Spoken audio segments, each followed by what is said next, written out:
नमस्कार मंडळी, मी वैशाली तुम्हा सर्वांचं आपल्या माऊलीज किचनमध्ये अगदी मनापासून स्वागत करते. जसं की तुम्हाला माहीत आहे, आपल्या चॅनलवर 30 दिवस 30 वेगवेगळे प्रकारचे आपण टिफिन याची रेसिपी टाकणार आहोत. त्यामधलाच आजचा हा दुसरा भाग आहे. नेहमी डब्यामध्ये भाजी, चपाती, राईस असतोच, पण कधीतरी आपण वेगवेगळे पराठेसुद्धा देऊ शकतो. तर इथे मस्त असा काठोकाठ बघा भरलेला छान गुबगुबीत बटाट्याचा पराठा बनवला आहे. लाटताना अजिबात फाटणार नाही किंवा सारण बाहेर येणार नाही. मस्त ट्रिक वापरली आहे. रेसिपी नेहमीप्रमाणे साधी सोपी आहे. पूर्ण पहा आणि तुम्हाला कशी वाटली हे कमेंटमध्ये नक्की सांगा. सुरुवात करूया आजच्या रेसिपीला. बटाट्याचे पराठे करताना बटाटा कधीही एक दिवस आधी रात्री उकडवून ठेवलेत की दुसऱ्या दिवशी आपलं काम बरंचसं वाचतं आणि आपण डायरेक्ट भाजी करू शकतो. तर इथे मी 5 बटाटे छान उकडवून घेतले आहे. आता यासाठी 3 कांदे घेतले आहेत, 2 हिरवी मिरची, कढीपत्ता, कोथिंबीर, 8 ते 10 पाकळ्या लसूण आणि यामध्ये मी खास करून संडे स्पेशल मसाल्याचा वापर करणार आहे. याला पोटे मसाला सुद्धा बोलतात. हा मसाला घातला तर इतर कोणतेही मसाले घालण्याची अजिबात गरज लागत नाही. बटाट्याचे पराठे हे खरं तर 2 पद्धतीमध्ये करता येतात. एकतर फोडणी देऊन आणि दुसरं म्हणजे बिना फोडणीची. तर आज आपण मस्त फोडणी देऊन करणार आहोत. कांदा मस्त बारीक करून घ्यायचा. जितका जमेल तितका चांगल्या बारीक करायचा आणि त्यामध्येच लसूणसुद्धा मी घातलं आहे आणि आता सर्व छान बारीक करून घेणार आहे. तर तेल गरम झालं की यामध्ये मिरची, कढीपत्ता आणि बारीक करून घेतलेला कांदा, लसूण घालायचा. सर्व छान भाजून घेणार आहोत. इथे कांदा आपल्याला थोडासा नरम होईपर्यंत आणि हलकासा गुलाबी रंग होईपर्यंत मस्त असा भाजून घ्यायचा आहे. कांदा भाजून झाला की यामध्ये जो संडे स्पेशल मसाला आहे तो घातला आहे. तिखट तुम्ही तुमच्या आवडीप्रमाणे कमी जास्त करू शकतात. मी 1.5 चमचा इथे मसाल्याचा वापर केला आहे. आता बटाटा मी हातानेच बारीक करून घालत आहे. तुम्हाला हवं असेल ना तर तुम्ही आपली जी किसणी असते त्याने सुद्धा बारीक करून घातला तर खरं तर खूपच आपला वेळ वाचतो आणि बटाट्याच्या अजिबात यामध्ये फोडी राहत नाही. चवीनुसार मीठ घालायचं आणि सर्व छान आता एकजीव करून घ्यायचं. आता फक्त मी झाकण ठेवून 1-2 मिनिटाची वाफ काढून घेणार आहे. तर इथे 2 मिनिटं झाले आहेत. मस्त अशी आपली भाजी तयार झाली आहे. तुम्हाला हवं असेल तर तुम्ही या स्टेजलाच मस्त असं सर्व बारीक करून घेऊ शकतात. म्हणजे बटाट्याच्या अजिबात यामध्ये कुठे फोडी राहणार नाही. आता वरून खूप सारी कोथिंबीर घालून घेऊ. तर इथे आपली मस्त बटाट्याची भाजी तयार झाली आहे. चला आता पीठ मळून घेऊ, कारण की पीठ कधीही नंतर आपण भिजवतो. आधीच भिजवून घेतलं ना तर ते बरंचसं पातळ होतं आणि मग आपले जे पराठे आहेत ना ते व्यवस्थित आपल्याला लाटता येत नाही. तर इथे मी गव्हाचं पीठ घेतलं आहे. यामध्ये चवीनुसार मीठ घालायचं आणि थोडंसं अगदी तेल घालून घ्यायचं. आता आपल्याला थोडंसं पाणी घालून ना घट्ट असं हे पीठ भिजवायचं आहे.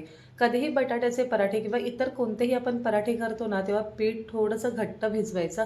अजिबात सैल ठेवू नका. तर इथे पीठ मस्त असं छान भिजवून झालं आहे. फक्त 2 मिनिटासाठी झाकून बाजूला ठेवणार आहे.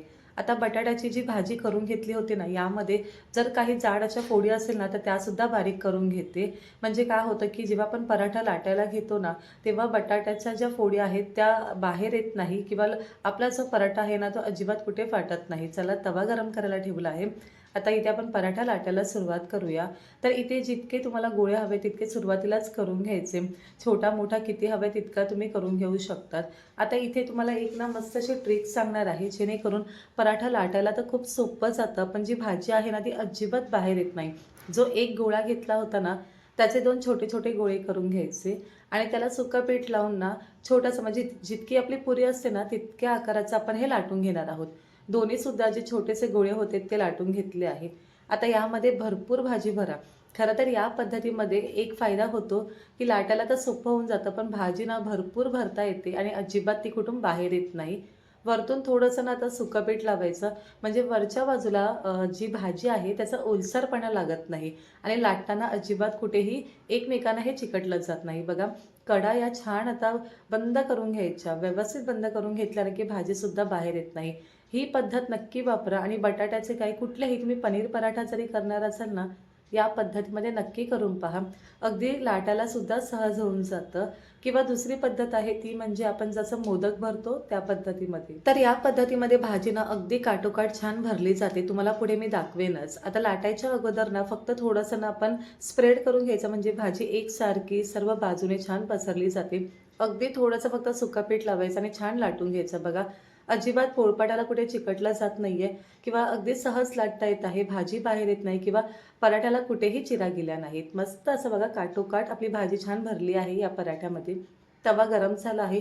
तर इथे मी तेल घालून घेतलं आहे. इथे मी जाळीचा वापर करत आहे, म्हणजे पराठा जेव्हा आपण भाजून घेतो ना, तेव्हा जाळीवर काढला की जी काही गरम वाफ आहे ती बाहेर निघून जाते आणि पराठ्याला अजिबात कुठे पाणी सुटलं जात नाही.